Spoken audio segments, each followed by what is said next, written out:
चलो फ्रेंड्स, आज हम लोग देखने जा रहे हैं कॉन्टिनेंटल ड्रिफ्ट थ्योरी। ये थ्योरी जो हमारी जो प्लेट्स हैं, हमारी जो पृथ्वी है, बहुत सारे प्लेट से बनी हुई है। ये जो प्लेट्स हैं किसी समय में एक दूसरे से जुड़ी हुई थी और वो एक जगह पर लैंड मास था और एक जगह पर वाटर था।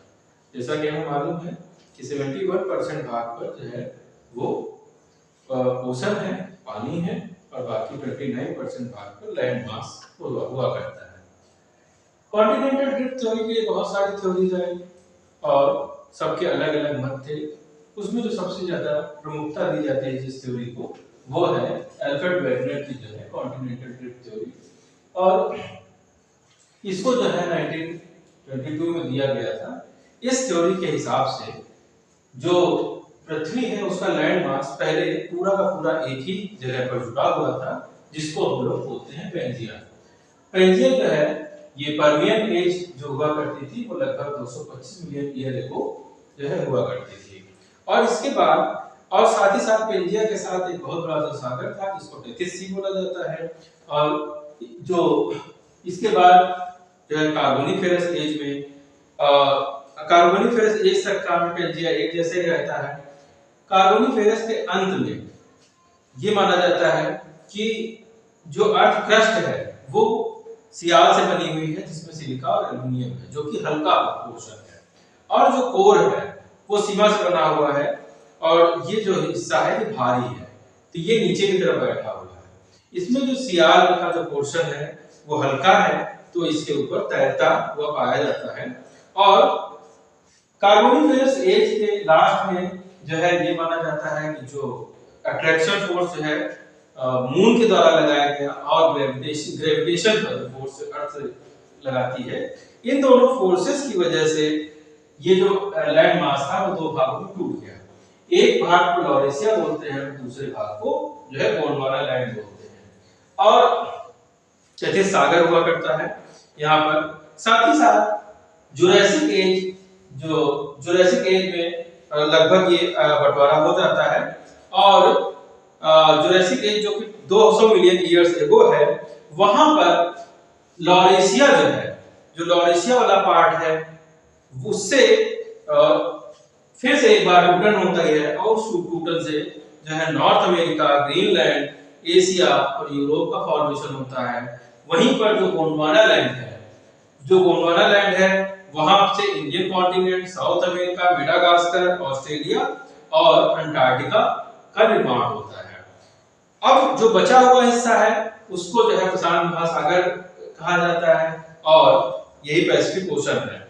इसमें जो इंडियन कॉन्टिनेंट है, इंडियन कॉन्टिनेंट है, अफ्रीका है, यूरेशिया है, ये सारी जो प्लेट्स हैं ये नॉर्थ की तरफ धीरे धीरे खिसकती है, और नॉर्थ की तरफ खिसकने से जो टेथिस सागर था उसके ऊपर जो सेडिमेंट होता है वो डिपॉजिट हो जाता है, और वहां से हिमालय और आल्प्स जैसी माउंटेन रेंज का निर्माण होता है जो कि नए वर्णित पर्वत है।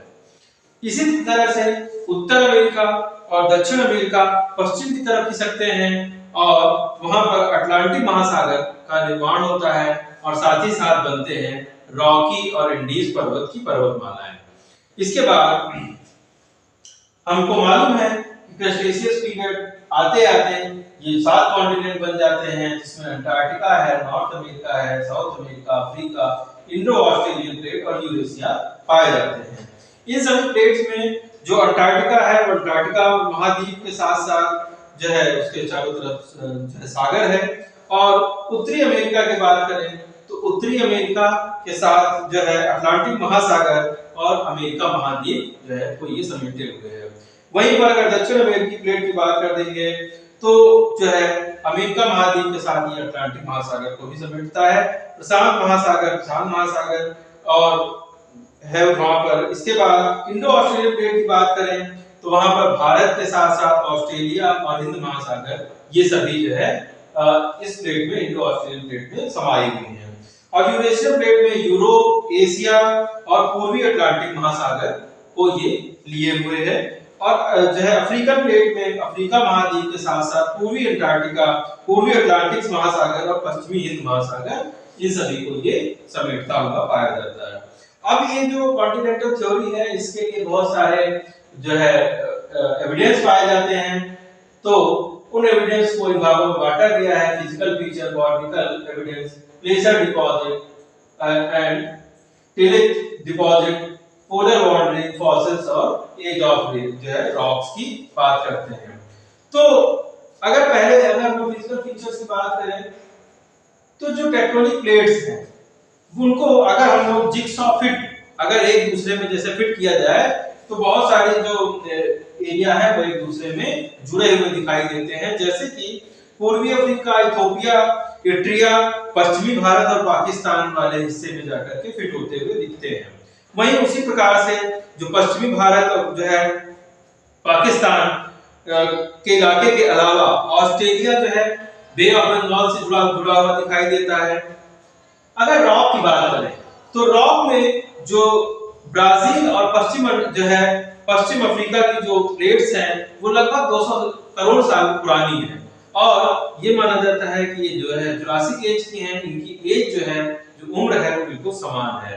जो टेलिथ की बात करते हैं, ये टेलिथ जो होता है वो ये जो है प्लेसर डिपॉजिट है जो कि हिमालय से बहने वाली जो नदियां होती हैं उनके निक्षेपण हैं, उनके ये सेडिमेंट्स हैं और इनसे बनी हुई चट्टानें जो वो पाई जाती हैं। तो अगर अफ्रीका की बात करें, दक्षिण अमेरिका, ऑस्ट्रेलिया और अंटार्कटिका, ये सभी जो प्लेटें हैं ये सब लगभग इसी जो है प्लेसर डिपॉजिट से एक प्रकार के प्लेसर डिपॉजिट से बनी हुई हैं। अगर हम लोग फॉसिल की बात करें तो फॉसिल का मतलब होता है कि वो जीव जंतु जो इस समय नहीं है कभी किसी समय में पाए जाते थे और इस तरह के जो जीव जंतु हैं वो एक जैसे पाए जा रहे हों अलग-अलग जगह पर। जैसे कि लेमूर की अगर हम लोग बात करें तो ये भारत में भी पाया जाता है, अफ्रीका में भी पाया जाता है, मेडागास्कर में भी पाया जाता है। इसका मतलब है ये सब कभी न कभी एक साथ होंगे और जब ये प्लेट्स हटी होंगी तो वहां से ये जो जिस प्लेट पे रहे होंगे वो वहां से विस्थापित होकर चले गए। जैसे कि हम लोग जानते हैं मेंडल ने भी जो नियम बनाए थे उसमें कई सारे जो पक्षी थे वो अलग-अलग प्लेट्स पर चले गए थे, इसके बारे में भी बहुत सारे एविडेंस मिले। बॉटनिकल एविडेंस की बात करें तो ग्लॉसोप्टेरिस नाम का एक पौधा है जो कि इंडिया के अलावा जो है साउथ अफ्रीका, ऑस्ट्रेलिया, अंटार्कटिका और फॉकलैंड में पाया जाता है। तो इस प्रकार से इसका मतलब है कि कभी न कभी जुड़े हुए जो है पाए जाते थे। प्लेसर डिपॉजिट की बात करते हैं तो प्लेसर डिपॉजिट जो होते हैं वो जो सोने के घाना एक ऐसी जगह है जहां पर किसी प्रकार की जो है जो सिराएं होती हैं, स्वर्ण सिराएं होती हैं, वो चट्टानें, वो रॉक्स जो है नहीं पाई जाती। जो ये रॉक्स हैं वो ब्राजील में पाई जाती हैं मगर इनका जो फ्लो है वो यहाँ तक बह करके आता है। इसका मतलब है कभी न कभी प्लेटें जुड़ी हुई थी और इन्हीं ब्राजील की प्लेटों से जो है घाना में जो सोने की खाने हैं वो कहीं न कहीं वहीं से जुड़कर आई होंगी। इसके अलावा हम लोग देखते हैं कन्वेक्शन करंट थ्योरी जो कि 1930 में ऑथर होम्स ने दी थी। उन्होंने बताया कि जो है जो टेक्टोनिक प्लेट्स में जो टेक्टोनिक प्लेट्स हैं कोर के नीचे जो मेंटल है वहां पर रेडिएटिव गतिविधियां हुई जिसकी वजह से ये प्लेट्स आपस में फ्लो करने लगी। और सी फ्लोर स्प्रेडिंग थ्योरी जो कि 1961-62 में एलियस ने दी थी, इन्होंने बताया था कि जब ज्वालामुखी फूटता है तो मैग्मा निकलता है और वो मैग्मा जब बाहर आकर ठंडा होता है तो वो जो है एक धरातल का निर्माण करता है, एक जो है वहां पर प्लेट्स का निर्माण होता है। उसी प्रकार से प्लेट टेक्टोनिक थ्योरी है जो कि 1967 में दी गई थी। ये बहुत सारी थ्योरीज को मिलाकर बनाई गई एक थ्योरी थी। इसमें एक डाइवर्जेंट मूवमेंट की बात कही जाती है। डाइवर्जेंट मूवमेंट का मतलब होता है कि जब प्लेटें खिसक कर एक दूसरे से अलग होने लगे, टूटने लगे, तो जो है इसको डाइवर्जेंट मूवमेंट बोलते हैं। और कन्वर्जेंट मूवमेंट की बात करें कि जब दो प्लेटें आपस में टकराती हैं, एक दूसरे को दबा देती हैं, सब्स्टिट्यूट कर देती हैं, तो कन्वर्जेंट मूवमेंट होता है जिसमें बहुत सारे जो पहाड़ होते हैं, माउंटेन रेंज होती हैं, जैसे कि आल्प्स या हिमालय रेंज है, इनका जो है फॉर्मेशन